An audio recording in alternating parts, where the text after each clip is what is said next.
आप सभी को मेरा जय लक्ष्मी नारायण, जय संजय महाराज की। अगले वीडियो में भी हमने समाज के लिए कुछ एकता मंत्र के साथ समाज कैसे अग्रसित हो, इस विषय पर हमने चर्चा की थी। तो आज भी हम कुछ सवाल लेकर आपके सामने उपस्थित हैं कि समाज हमारा बहुत ही छोटा है, ये सबको मालूम है।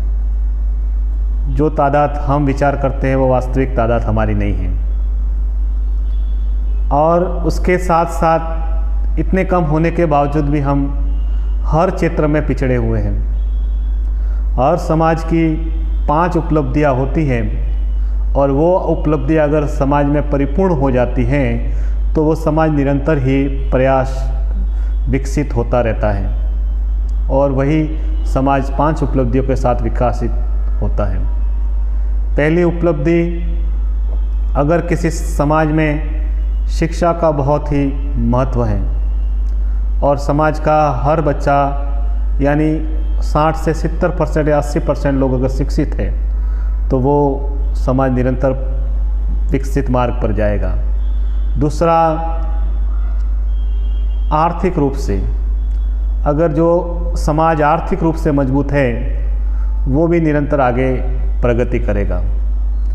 तीसरा, राजनीतिक रूप से अगर उस समाज की कुछ बातें सुननी है किसी को, तो वही सुना सकता है जिसके पास राजनीतिक दबदबा हो।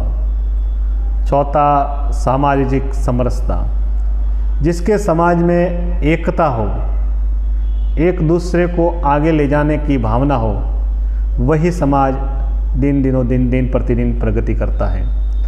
और 5वां सबसे मजबूत स्तंभ है, वो है संस्कार। अगर हमारे समाज में के बच्चों में संस्कार होंगे तो ये सब चारों पूर्तियाँ हमारा समाज अपने आप कर लेगा। लेकिन हमारा समाज इन 500 विषय पर कमज़ोर है, और ये सब लोग भली भांति जानते हैं, और भली भांति जानने के बाद भी हम इसके लिए कोई भी आगे आने को तैयार नहीं है। शिक्षा का विषय लेते हैं तो ठीक है, शिक्षा का विषय समाज के लिए महत्वपूर्ण है, लेकिन शिक्षा के लिए समाज और सरकार भी इसमें सहभागी है, और शिक्षा को बढ़ावा देने के लिए सरकार भी इसमें कार्यरत है, और सरकार इसके लिए निरंतर कार्य करती है। और इसमें थोड़ा सहयोग अगर समाज का मिल जाता है तो समाज शिक्षा में आगे हो जाएगा। लेकिन दूसरे तबके का जो महत्वपूर्ण समाज का जो मुख्य होता है वो है आर्थिक, कि अगर हम आर्थिक रूप से अगर कमज़ोर है तो समझो कि ये चारों विषय धरे के धरे रह जाएंगे। कोई काम नहीं आएगा जब हम आर्थिक रूप से कमज़ोर हैं, और हमारा समाज आर्थिक रूप से बहुत ही पिछड़ा हुआ है, और ये भी बात सब लोग भली भांति जानते हैं। और क्यों पिछड़ा है ये भी बहुत से कारण हम सब लोग बहुत जानते हैं। हमारा समाज पैतृक कार्य में 75% समाज पैतृक कार्य करता है। 70 से 80% लोग हमारा पैतृक कार्य करते हैं। पैतृक कार्य अच्छा कार्य है, उस पर नवीनीकरण किया जाए तो बहुत ही वो अच्छा है, लेकिन हम ज़्यादा परसेंटेज होने के बावजूद पर इस कार्य पर कोई ध्यान नहीं देता है। मेरा विषय इसी पर ज़्यादा ही रहता है, और इसका कारण भी यही है कि हम इसमें ज़्यादा कार्य करते हैं। तो इसमें बदलाव क्यों नहीं हो रहे हैं, आप सबको मालूम होगा। दिव्य भास्कर के पृष्ठ पर एक बार एक खबर छपी थी कि ये बिजनेस $60 अरब का है। $60 अरब की ये पूरी इंडस्ट्रीज है, यानी एक छोटे से देश की एक इकोनॉमी भी हो सकती है। लेकिन हमने इसमें बदलाव करने का कभी विचार नहीं किया। हम जब भी देखते हैं तो हम सिर्फ बातें ही करते हैं, लेकिन बदलाव करने का कभी हमारा प्रयास नहीं होता है। छोटा संगठन हो, बड़ा संगठन हो, बड़ा बुद्धिजीवी हो या छोटा बुद्धिजीवी हो और एक छोटा सा कार्यकर्ता भी हो, वो कभी भी इस विषय पर चर्चा नहीं करेगा। आप सबको भली भांति मालूम है कि हमारे गांवों में, हमारे छोटे कस्बों में हमारे लोग ही हमको पीछे ले जाने का कार्य कर रहे हैं।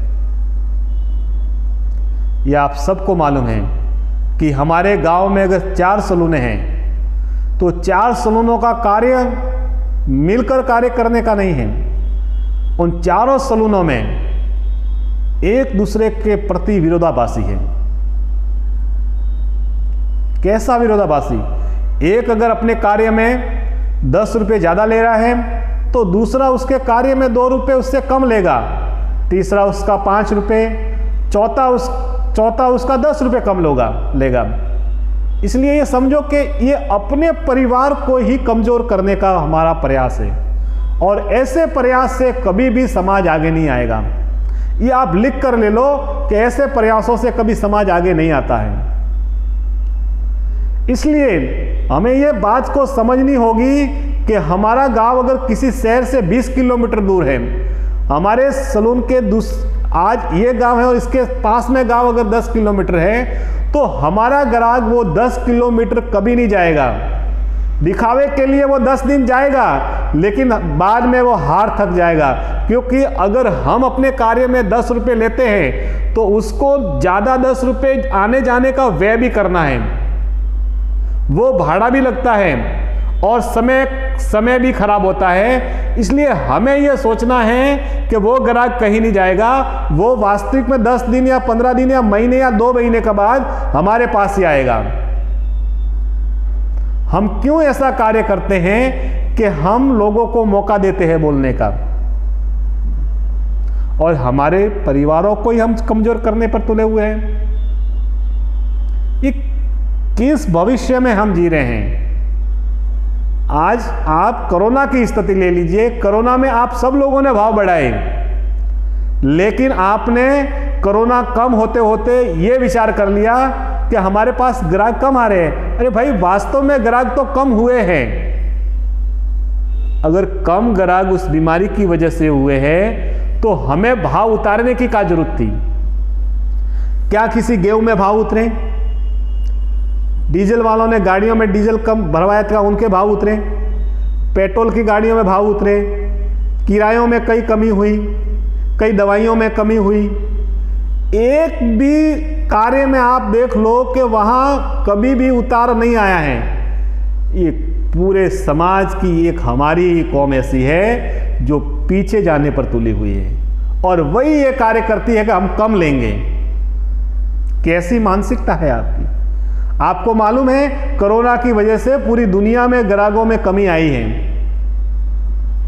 और ग्राहकों की कमी आने के कारण ही लोगों ने भाव बढ़ाए हैं ताकि उनकी पहले की पूर्ति हो जाए, और हम उस पूर्ति को समझ नहीं पा रहे हैं और हमने फटाक से अपने भाव नीचे ला दिए। घाटा किसके हुआ? घाटा हमारा हुआ। अब की तुलना में और कोरोना के 2 साल पहले की तुलना में आप देख लीजिए, हर भावों में, हर चीजों में रेट बढ़े हुए हैं। किसी में तो डबल हो चुके हैं। क्या हमें खाने को नहीं चाहिए? क्या हमें वो के वो रेट में मिल जाएंगे?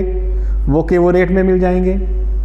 ये कभी भी संभव नहीं है, लेकिन हम लोगों ने मान लिया है कि हम इससे कम ही करेंगे और अपने परिवार को तोड़ेंगे। मित्रों, ये सिर्फ परिवार को तोड़ने की बात है, दूसरा कुछ नहीं। आपका क्लाइंट आपके पास आके कहता है कि आपके बाजू वाला आपसे कम ले रहा है, क्या आपने पूछा कभी जाकर? कभी कभी तो वो क्लाइंट, वो ग्राहक भी झूठ बोलता है आपके साथ। उसके 10 रुपये फायदे के लिए वो आपसे झूठ बोलेगा। उसको मालूम है कि ये 4 लोग भी हैं, लेकिन चारों लोग भी संगठित नहीं हैं, ये खुद को तोड़ने पर तुले हुए हैं। इसलिए हमें भी इससे फायदा उठाना चाहिए। समाज के इतने बड़े लोग बैठे हैं, बुद्धिजीवी है, कभी भी अपने विस्तार में जाकर, अपने गांवों में जाकर ये संगठन क्यों काम नहीं करते हैं?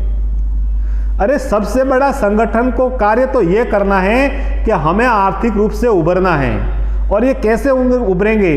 10 लोगों की टीम हर गांव में घूमेगी और समझाएगी कि आप क्यों पीछे हट हो रहे हो, आपको दबाकर पैसे लेने हैं। क्यों? हम कार्य नहीं करते हैं। हम सुबह 7 बजे आते हैं, रात को 10 बजे घर जाते हैं, फिर भी हमारी झोली खाली की खाली। ये पूरी इंडस्ट्री 60 अरब रुपए की डॉलर है। क्या किसी के घर पर एक अपने पैतृक कार्य करने वालों के पास, क्या किसी के पास बैलेंस में 60 लाख रुपए भी है? 6 लाख रुपए भी पड़े हुए किसी के घर के पास? नहीं। इतनी बड़ी इंडस्ट्रीज होने के बाद भी हम पीछे के पीछे हैं और दुनिया भर के लोग इसमें आगे बढ़ रहे हैं और हम पीछे के पीछे हैं। और कारण हमारा ये है कि हम में कोई जागृत नहीं है। हमारा कोई भी संगठन जागृत नहीं है और जमीनी स्तर पर कार्य करने के लिए तैयार नहीं है। इन सभी संगठनों से मेरा हाथ जोड़कर निवेदन है कि आप धरातल पर आइए, जमीनी स्तर पर आइए और जमीनी स्तर पर कार्य कीजिए और इन अपने समाजों के लोगों को समझाइए और एक यूनिट तैयार कीजिए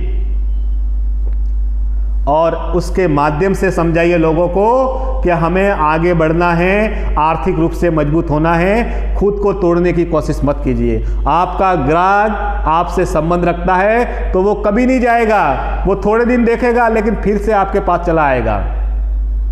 अगर इस बात को हम नहीं समझे हैं तो हमारा भविष्य अंधकार में भी हो सकता है। या फिर छोड़ दीजिए काम, दूसरे में लग जाइए। क्यों परिवारों को, खुद के परिवारों को कमजोर करने का प्रयास कर रहे हो? दुनिया आगे बढ़ रही है और हम वही के वही हैं।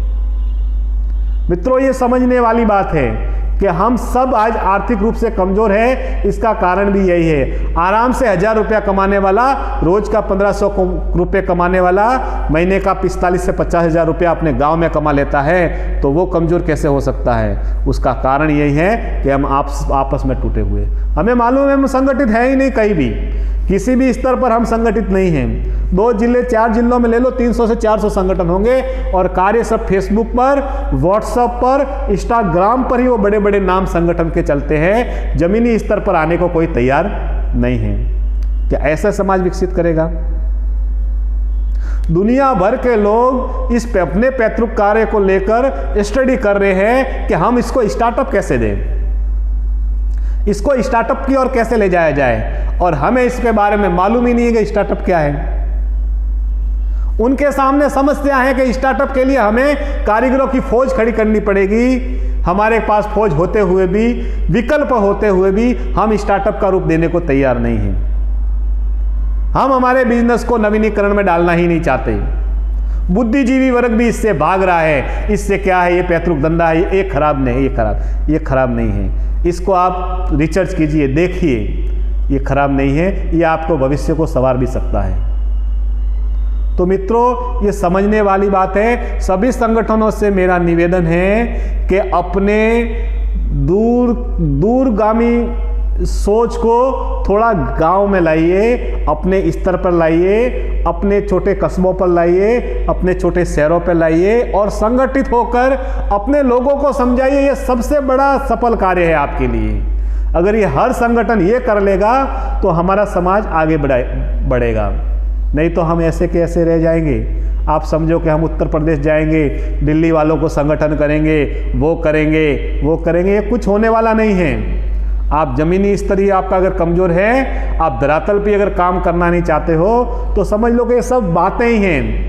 और एक बात हमेशा ध्यान रखनी चाहिए कि जो ये कहता है कि मैं समाज को लेकर पूरे भारत को एक करूंगा, तो समझ लेना वो संगठन कार्य करना नहीं चाहता है। क्योंकि इतिहास खोल कर देखो, पहले वाले वीडियो में भी मैंने ये बताया है कि इतिहास खोल कर देख लो, भारत का कोई भी समाज पूरे भारत में संगठित नहीं है। तो ये बातें सिर्फ झूठी है कि पूरे देश को मैं एकत्र करूंगा, वो करूंगा, ये कुछ नहीं। उनका सिर्फ उनको आगे बढ़ने का एक जरिया है और उनको ही आगे बढ़ना है, समाज को पीछे ही रखना है। वो लोग कभी कार्य नहीं करेंगे, कार्य वही करेंगे जो गांव-गांव घूमेंगे और समाज को बताएंगे कि हम आर्थिक रूप से मजबूत कैसे बने, शिक्षा में आगे कैसे जाए, संस्कार में आगे कैसे जाए, अपने मंदिरों का संस्कार में केंद्रित कैसे करें, शिक्षा में केंद्रित कैसे करें। ये स्थिति लेकर कोई अगर जमीनी स्तर पर कार्य करता है तो आने वाला समय इसका फल आपको जरूर देगा।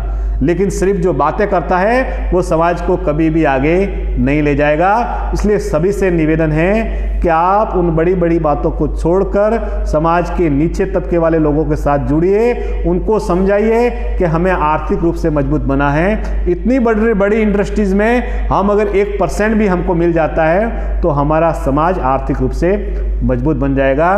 तो सभी से निवेदन है कि आप जो भी मेरा वीडियो सुन रहे हैं वो एक बात ध्यान लें कि अपने गांव में अपने लोगों को समझाए कि एक दूसरे के विरोधाभास ना बनकर एक दूसरे को सहयोग करें और किसी से भी विरोधाभासी कर पैसे कम ना लिए जाए।